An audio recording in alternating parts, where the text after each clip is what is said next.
Welcome to Blizzard Fire. We hope this video helps fire up your solution. In this video, I will show how to make a blooming flower card using an easy method.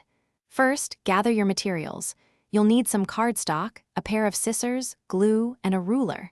Select vibrant paper for your flower petals and a sturdy piece for the card base. Make sure your cardstock is a good size, perhaps 8.5 by 11 inches, to give you plenty of room to work. This simple project is perfect for any occasion. Now let's prepare our pieces. Take your cardstock and cut a rectangle measuring 5 by 10 inches for the card base. Fold this rectangle precisely in half, creating a 5 by 5 inch square. Next, from your colorful paper, cut 4 individual squares, each measuring 2 by 2 inches. These will become the beautiful petals of your blooming flower. Accuracy here helps ensure a perfect bloom. It's time to assemble our flower. Take each 2-inch square and fold it diagonally once, then fold it diagonally again.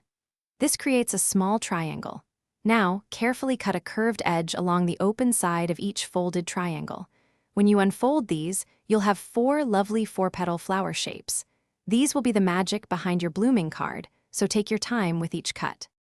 For the final steps, glue the center of each flower shape together, stacking them slightly to create depth. Then, carefully attach your assembled flower to the inside of your card base. As the card opens, your flower will beautifully bloom. Add a small, heartfelt message or a tiny embellishment to personalize your creation.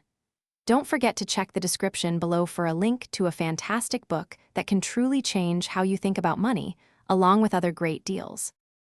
Thanks for watching. If you found this helpful, don't forget to like and subscribe.